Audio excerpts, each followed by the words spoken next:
अस्सलाम वालेकुम friends. Drama serial रद्द बहुत ही इंटरेस्टिंग मोड पर आ गया है। इसकी आने वाले एपिसोड में हम देखेंगे कि बिला आखिर जैन और ईमान का आमना सामना हो ही जाएगा और दूसरी तरफ जमील जैसा घटिया शख्स सवेरा से बदला लेने के लिए अपनी बेटी को अगवा कर लेगा। जमील जो ये नहीं चाहता कि सवेरा इससे खुला ले, क्योंकि खुला लेने की सूरत में जमील सवेरा के हिस्से में आई हुई इसके बाप की विरासत से महरूम हो जाएगा। इसलिए सवेरा को प्रेशराइज करने के लिए जब सवेरा सुबह अपनी बेटी को स्कूल छोड़ने जाएगी तो जमील स्कूल में जाकर झूठ बोलेगा कि इसके ससुर की डेथ हो गई है, इसलिए वो अपनी बेटी अनाया को वापस ले जाना चाहता है। वो इतनी सफाई से झूठ बोलेगा कि स्कूल की प्रिंसिपल को भी शक नहीं हो सकेगा और वो बच्ची को जमील के हवाले कर देंगे। और जब छुट्टी के टाइम पे सवेरा अनाया को लेने जाएगी तो उसे बताया जाएगा कि जमील अनाया को ले जा चुका है और ये बात सुनते ही सवेरा के पैरों तले से जमीन ही निकल जाएगी। वो स्कूल इंतजामिया पे नाराज होगी कि आपने मेरी इजाजत के बगैर मेरी बेटी को क्यों जाने दिया जमील के साथ। तब स्कूल वाले उसे बताएंगे कि जमील ने अपने ससुर की मौत की कहानी सुनाकर बच्ची को ले जाने की बात की थी, तो हम उसे सच समझे, हमें क्या मालूम था कि आप दोनों के दरमियान क्या मसला चल रहा है। सवेरा रोती धोती घर आएगी और जब जमील के भाई मोहसिन को ये मालूम होगा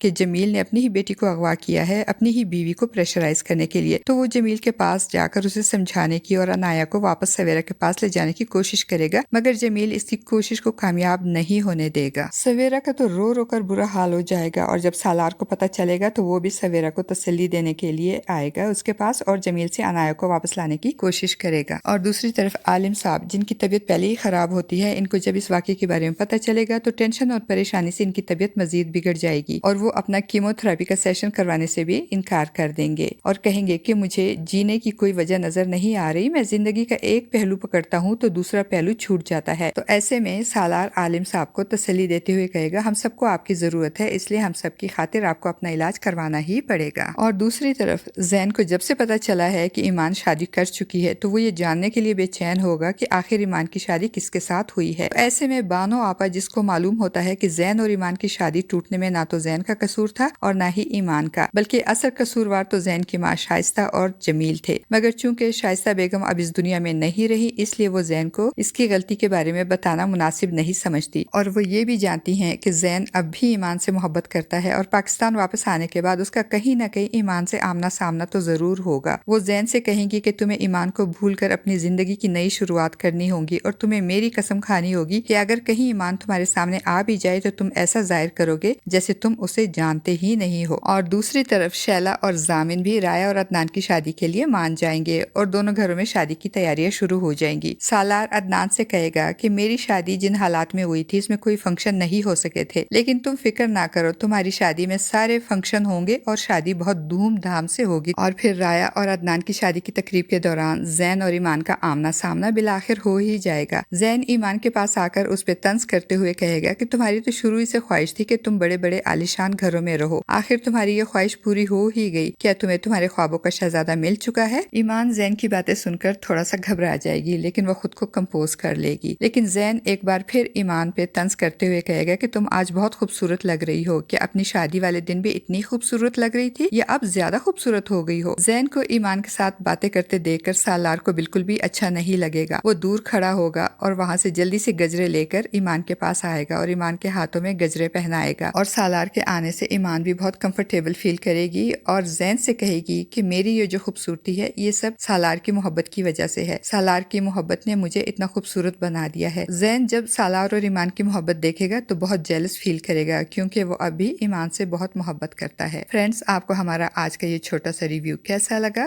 कमेंट बॉक्स में अपनी राय का इजहार जरूर कीजिएगा।